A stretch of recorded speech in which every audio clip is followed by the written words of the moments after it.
There comes a time in your life you got to choose who you going to serve.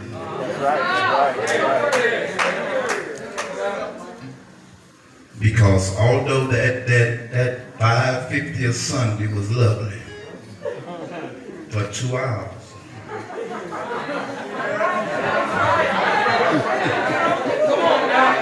that'll take some people by storm. And when people want to dictate, and you know God has called you for a great work, who you gonna serve? And can I just be real? I'm like Randy. I ain't finna get up here and stun from it. Walking away from that 5:50th Sunday wasn't no easy task. But I say I'd rather choose God. Because I can spend that money on this side of the story.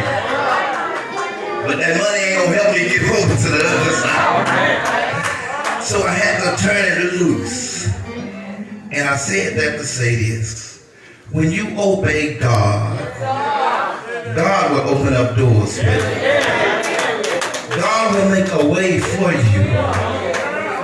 And I can proudly say I'm not bragging and I'm not boasting. And there's my wife right there. You can ask her because she used to fuss at me, Jason. Jason, at one point I had 6 cars in the yard. When I usually didn't have one. Don't tell me God don't know how to bless you. When you obey His word. I'm at a job that I've been at for 7 years now. You know, I can tell you ain't a person there that makes under $25 an hour. God is just that kind of God. Have you ever just sit back and thought about what God has done for you? And how God blows your mind? Randy, some of them looking at me funny. Let me think about what your mama had and what you had. That ought to make you say, Lord, I thank you. Lord, I thank you. And I give God glory. I give God praise for all that He has done for me because I didn't deserve it. That's right. I know what you mean. And as I said, I was there Saturday Hope in my first year registering. When I tell you, I must have preached a good 50 funerals that year. First year. And I thought I was killing them off at first. Something ain't right. It's my word. What's wrong with my word? What's wrong with my word? Am I preaching something that's killing these folks or what? No. It was just God's time. And I learned and God revealed it to me. In time, that was that process I had to go through to prepare for days like this. And you preachers know it's preaching a funeral is hard already, but when it's someone you love, someone that took care of you, made sure you had everything that you needed. Modern day parents, I'm gonna say that again. Make sure you had everything you needed. Them Jordans you don't need, you want. The latest fashion you want, that's not a need. Okay, Lord, yes. And so ungrateful. Make you not want to do nothing for them, you understand? But because they're your child, you do as a mother and father ought to do. But children, let me tell you something. You ought to try to make the load lighter on your parents while they're here. Because when they stress out, poor people, it's too late. I woulda, I shoulda. But God is able. And those of you that looked at the obituary, this is one of the last things my mama gave me. And to me, it's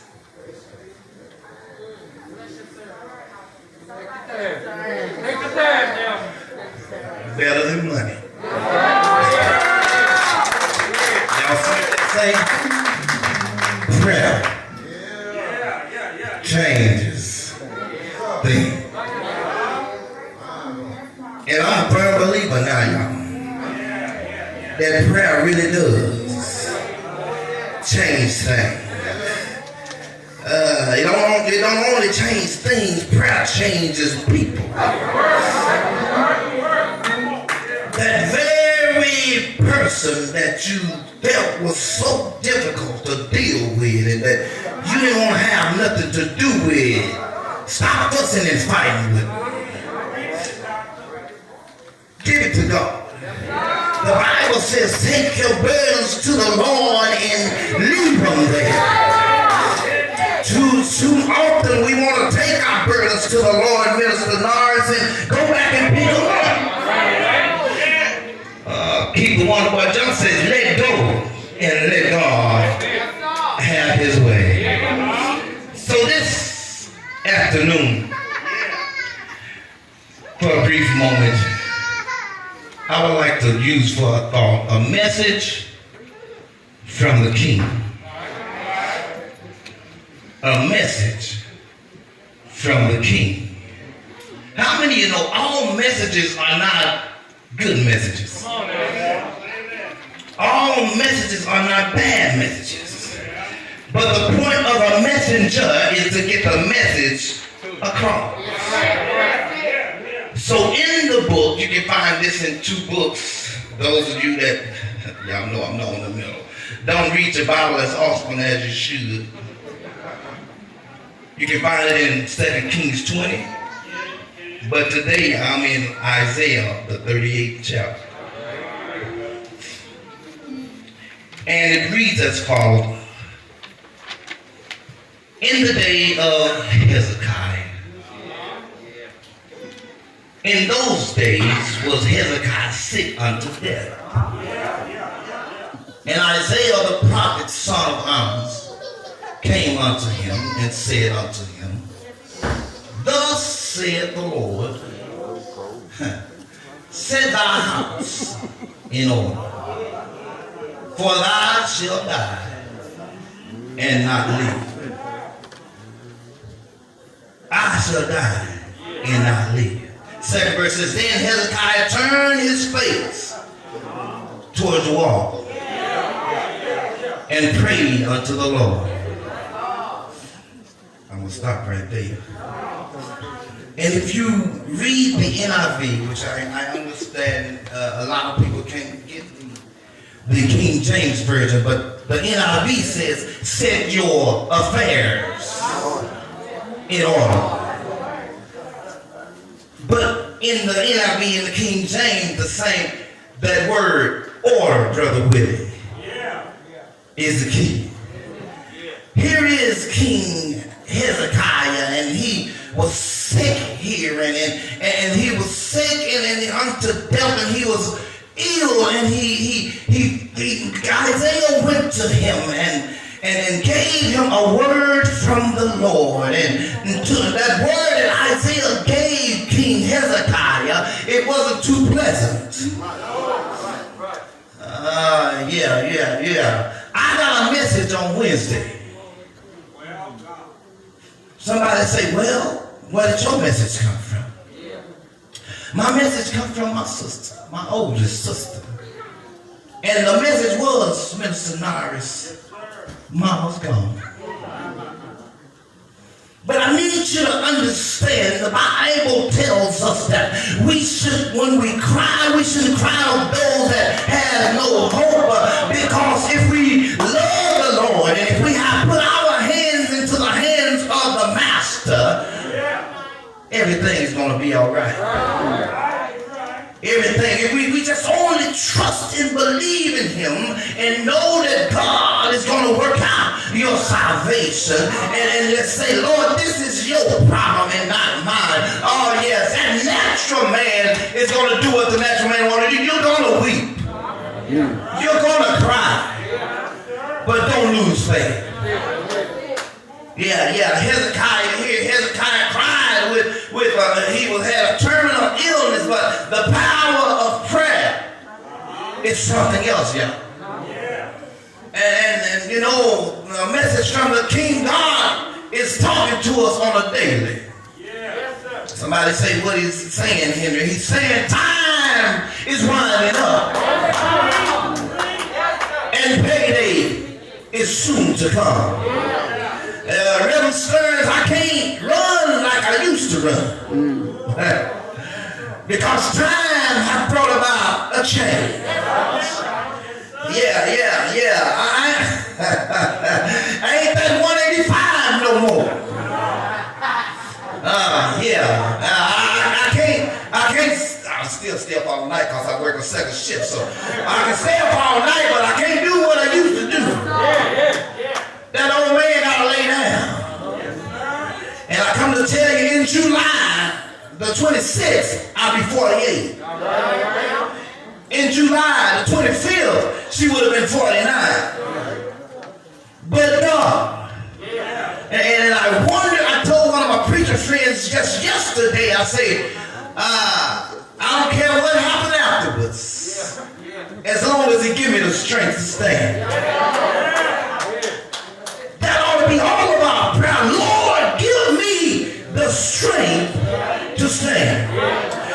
In this life that we live in, we got to be like Hezekiah. And look what Hezekiah told Isaiah in that 3rd chapter. He said, remember now, O Lord, I beseech thee, how I walk before thee in truth and with a perfect heart, and have done that which is good in thy sight. And Hezekiah wept sorely. Every now and then, when you are in the midst of your issue, or when you are sick, you ought to turn your face to the wall and begin to talk to the Lord. Somebody in here this afternoon saying situations like this is a great time to turn your face to the wall. Sometimes in this life we got to realize here, you don't have to be physically sick to be sick. Hello, Lighthouse. Hello. Somebody in here is sin sick. Hello. Then they want to have the nerve to say the devil made me do it. No, that's something you wanted to do. But we got to get our house in order and know that God is going to lead us the rest of the way. Henry family, I come to tell you this afternoon, there's nothing too hard for God. And we have gotten a message from God. And that message is, all power is in my hand. So no matter what you wanted her to do, and no matter if you wanted her to stay, you don't have to say so. Because all power is in the hands of the Lord. Is there anybody in here that's dealing with some issues? And it seems like you just can't get past first base. But I come to tell you this morning that the God I serve, He's truly able.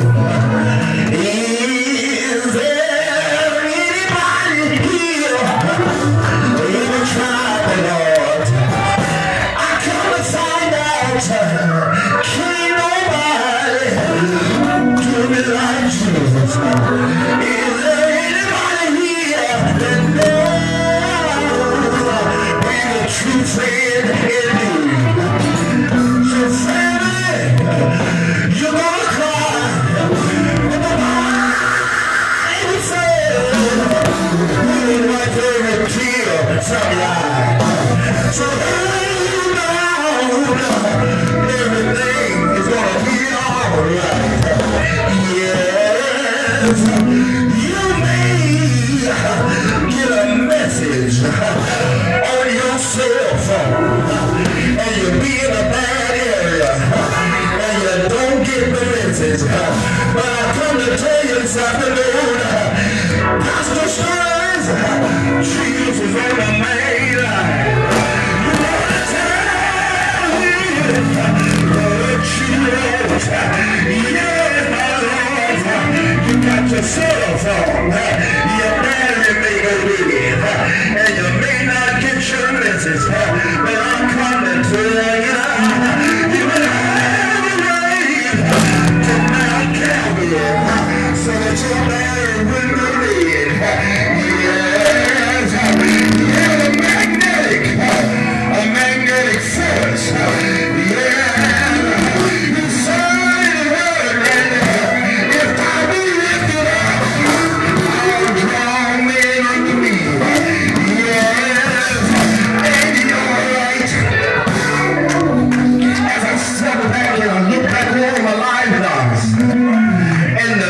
I received Mother Willis. I'm so glad for Mother's prayers. I'm so glad for Daddy's prayers, sister. Because if it had not been, is there anybody in here can say, if it had not been for Mama was praying for me, Daddy praying for me. Why you say that, Jerry? Because I was too stupid to pray for myself. I wanted the things of the world, but Mama and Daddy saw a bigger picture. And every time I would go out the door, Lord bless my child. Lord cover my child. I'm so glad that I've been covered under the blood of Jesus. There's something about the blood of Jesus that covers all of his people. Yes, he was ill, but that wasn't the end, and that wasn't all. But before Isaiah could get out the courts, the Lord spoke to Isaiah again, and he told him to go back in there and tell Hezekiah, I heard your prayer, I heard what you were saying, and let me tell y'all something. God's Holy Ghost and his anointing don't fall on everybody. It falls on those that accept him and receive his words. Yes, he went in there. He told Hezekiah, he says, tell him I'm going to give him 15 more years. Yeah. Family, I just got a question for you. You've been playing on the devil's playground for a long time. And God has extended your life when you should have been killed, when you should have been wiped out, when your life should have been taken. Anybody in here say, my God, God kept me. I'm so glad that he killed me. Yeah. Maybe he told him, he said, I'm going to give you 15 more years, and I'm going to call the son to bag back 10 steps. Yeah. Hezekiah, his loyalty and his faithfulness, Darlene, is what got him to 15 years. And I ask y'all a question, what's keeping you? You haven't submitted to the Lord. You haven't said yes to the Lord. You think you got it on your own. You think you're doing it by yourself. You ain't doing it by yourself. It's nothing but the grace and mercy of God. Is there anybody that's glad about grace? Glad they got mercy. They go together. I'm going to leave y'all alone. But I tell you this, there was an old woman. She was about 60-some years old. Yeah. She went to a pastor, and a pastor said, how you doing, sister? She said, I'm doing pretty good, but I got somebody that's following me. She said, every time I walk out the house, I got 2 men following me. When I get on the bus, they get on the bus too, Randy, sitting right behind me. When I go to my neighbor's house, they follow me over there. The pastor said, have you went to the police? Yes, I have. And they told me there was nothing they can do because they don't see nobody. Somebody looking at me really and saying, what are you talking about, Austin? I can tell you, if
and shout